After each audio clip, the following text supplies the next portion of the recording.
Welcome to Lincoln Fire and Rescue on LNK TV. I'm your host, Dale Johnson. If you are watching us on a cold day, your furnace is probably keeping you warm. It might be a fireplace, it might be a wood stove, but cold weather poses an increase in risks of fires in your home, and we talk about that today on Lincoln Fire and Rescue with Jason Klipfel. Jason is here, and he's brought his show and tell devices. So is James Crammel. Jason, thank you very much, guys, for coming in. Thanks for having us. The weather that we're in right now, winter weather, cold weather, people cope, people put themselves at risk in their homes in order to stay warm, and we have some devices. We're going to talk about certain risks and things in people's homes that we want people to be aware of to reduce risks. Some are year-round events that are sources for fire, smoking and cooking. They share that top spot 12 months out of the year. You both have seen cooking fires and both have had to handle smoking fires. Absolutely. Actually, there was an apartment complex that was a total loss on North 48th when I first started working for LFR, and absolutely could have been avoided. When I think of smoking, especially in cold weather, people, it's just cold. Even though you're out smoking for just a few minutes, they bring in that receptacle. Yep, and they don't dump it as often, No, so they the don't. cigarette butts build up. Oftentimes people won't move as far away from the building as they usually do when they go outside to smoke, so there's cigarette butts that are left closer to the building, which can definitely start fires. Cooking fires, everyone can relate to cooking. We have to eat. Cooking fires, there are techniques and skills. Don't throw water on it, don't do certain things, but then do certain things Right. to help mitigate the fire. Absolutely. So you have a cooking fire. I mean, you want to, if of course there's a fire, dial 911 and have the appropriate people respond. But they can certainly be avoided. I mean, don't have cooking towels that you place over warm burners. If you have small children, don't have handles hanging out over the edge of the oven. And of course, cooking fires, oil fires, you want to use baking soda or something, or cover them, smother them if you can. Obviously, don't put water on something like that. There's more cooking going on this time of year anyway, Oh, absolutely. with the I mean, holidays. Yep. Holidays, like I said, cooking fires are on the rise, so you want to make sure you try and stay safe and be mindful around the kitchen, especially with small children that are trying to help. You bet. Yep. And deep fryers, I know more and more people are into the deep frying with the turkeys, and it can be other things too. With Thanksgiving behind us, that's a technique that can be used anytime. So please be careful, they're becoming very popular. But we want to talk about, focus on space heaters, because people use them to supplement their furnace, to supplement the fireplace. They don't want to crank up the thermostat to heat the entire house when they're spending most of their time in a room. Right. So a shocking statistic that a lot of people don't know about, according to NFPA, 50,000 fires are attributed to electrical devices such as space heaters, electrical cords, things like that. And so we actually have some tips that you want to keep in mind whenever you're using space heaters. You want to try and keep a 3-foot perimeter around any space heater or ignition source. You want to make sure that you plug them directly into the wall. You don't want to use extension cords, any sort of daisy chain situation. And we recommend that you don't use those adapters, those 6-to-1 adapters. You want to plug them straight into the wall. And I like to tell people that rugs are the enemy. You don't want extension cords running under any sort of rugs or anything like that. It's just going to add to the fire load and have bad consequences. Jason, why can't I use an extension cord? Well, so a lot of people are under the assumption that you have safety devices in your house that'll protect you in case you plug one too many items into an outlet, which is true. Every now and then you'll notice that if you have a refrigerator and a microwave plugged into the same outlet, you try to use both at the same time and the breaker will pop. But depending on the type of devices that you're using to plug those into the wall, you could actually be removing those safeties. So you got to think of electricity as cars on a highway. But instead of cars on a highway, we have electrons flowing across the conductor. Conductors are anything that electricity can pass through. So in this case, the wires of your house, the extension cords, or the power strips that you're using. So just like on a highway, if you try to put too many cars down that highway, people get angry, they get upset, tempers get hot. With electrons, you try to flow them, too many electrons through too small of a space, and it creates heat, and that heat can eventually start a fire. So we've brought in a demonstration today to show you how this can happen without actually popping a breaker. So what we've got here is a circuit that we've made with a 60 amp breaker and wire that is capable of handling 60 amps of current.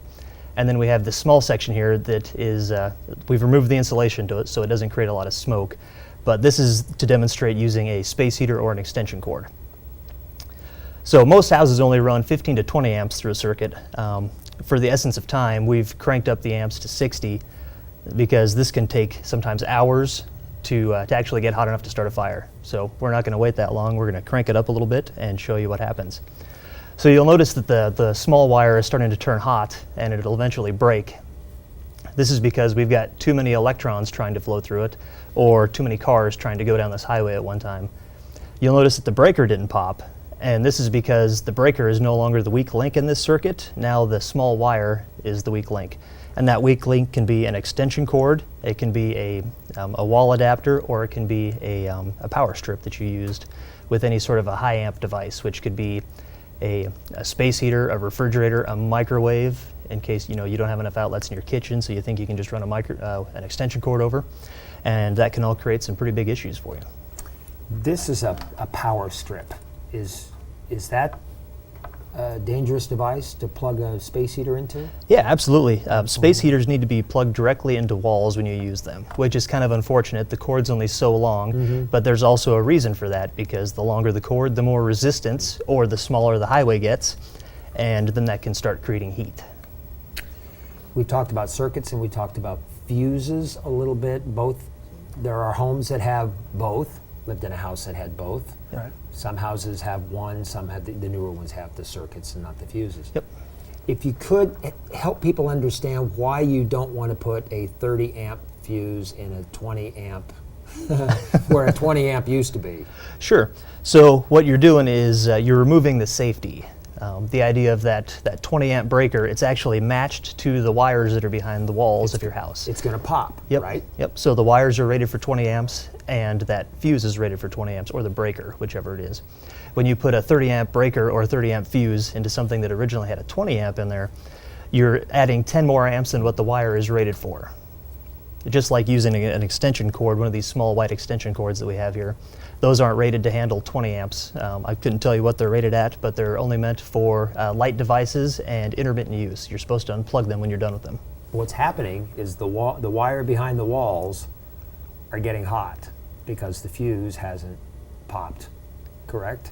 Yep, right. Absolutely. So when that wire behind the wall is getting hot, the device might work for quite a while. You know, the fridge, the space heater, whatever you're using. It can last for quite some time, but what you don't know is that every time that it gets hot, it reduces its flame point, the point, or its ignition point, when it'll actually start on fire. So each time you're using it and getting that wire hot, you're actually increasing the chances of it starting on fire, and eventually it will once the wood starts getting hot around it, and then it'll ignite. December, January, and February, peak months for heating fires. 2/3 of home heating fire deaths are caused by portable or fixed space heaters. So it's no doubt that it serves its purpose when it's operated and used properly. Right. Uh, That's the key word there, when it's operated and used properly. Too many people have it too crowded, or they like to snuggle up with a blanket next to a space heater or something like that, and they're not paying attention, they'll take a nap, and the next thing you know, they're covered in a blanket of fire. I do have to admit they have become more sophisticated. They have thermostats on them, they have shut-offs and timers. They do, absolutely. These older devices are a little bit more of a fire hazard, so if you can, I would recommend spending a little extra and get one of those ceramic space heaters, or one of those with a feature where if they knock over, they auto shut off or something like that. They have them in your local supermarkets, wherever.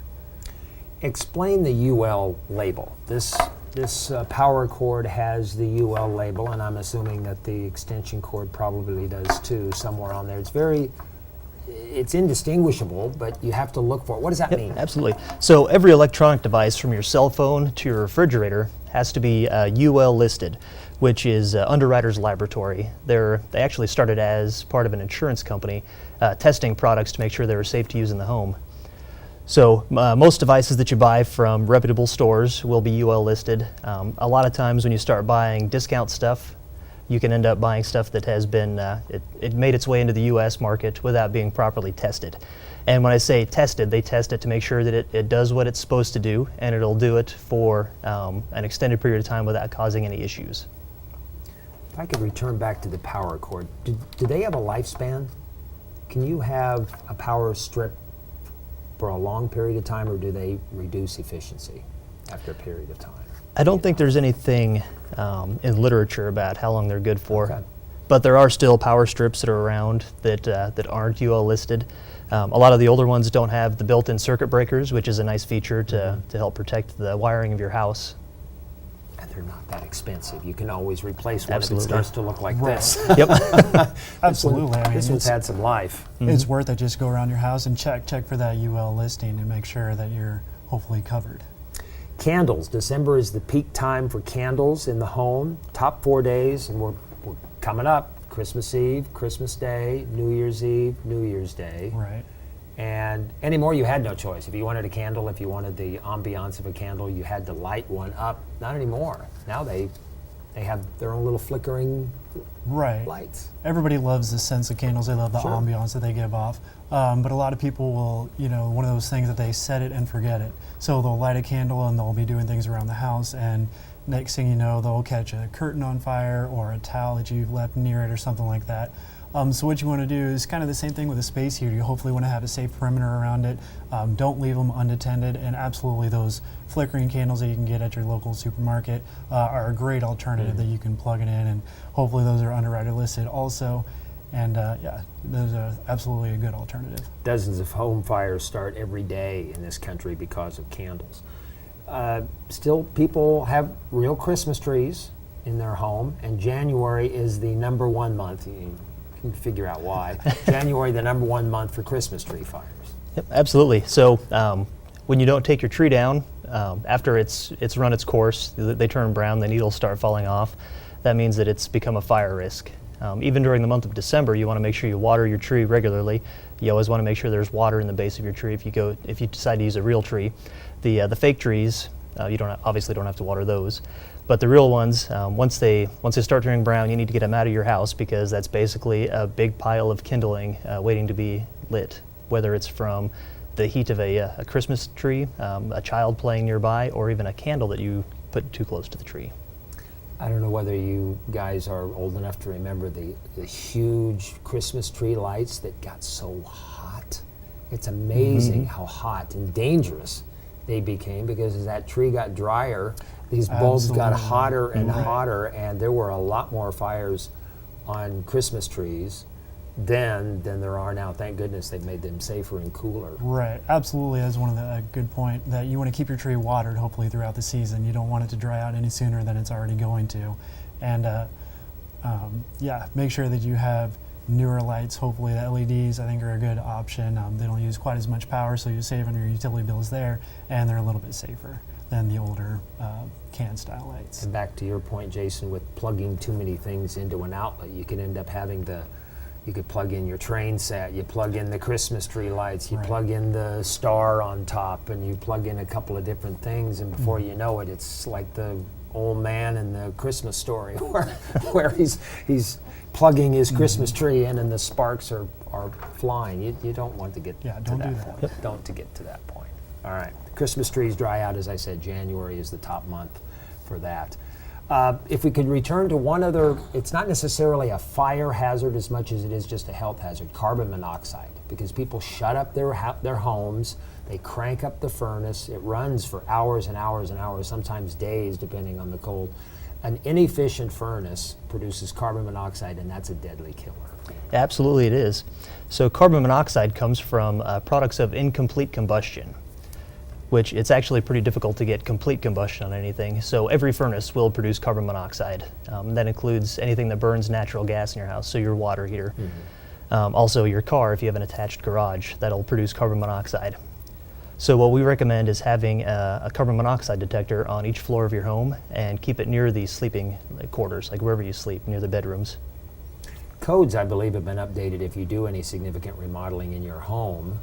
I believe a CO detector is mandatory. We'll have to check that out. We'll have to see if that's really the case, but I believe it is Mm-hmm. I anymore. certainly recommend them. Yeah. Absolutely. And test them early, test them often. At the same time, you want to check your smoke detectors. Daylight savings time is usually the key go-to. Also, check your carbon monoxide detectors. I recommend having one on each floor, like Jason recommended, having them outside the sleeping quarters or close to make sure they're operational.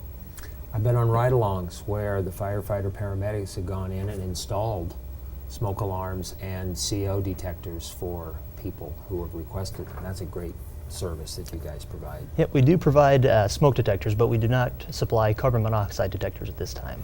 So- But if they have one, Yes, and if you're they have there, one, yep, we can sure install them. So, yep, Okay. you can get a dual unit where that's a smoke detector and a CO alarm, or you can get a standalone carbon monoxide unit as well. And these days they last. They do. They 10 do have years? Yeah. I believe it's 7 years for the carbon monoxide detectors. Smoke alarms are good for 10 years. Guys, thank you very much. Appreciated the light show, Absolutely. Thanks for having us today. the light and heat show, and Right. just be safe. Right. Hopefully we learned something today. You bet. James, thank you very much. Jason, thank you very much. Thank you. Be safe out there during the cold weather and the winter seasons. Thanks everybody for watching us on LNK TV.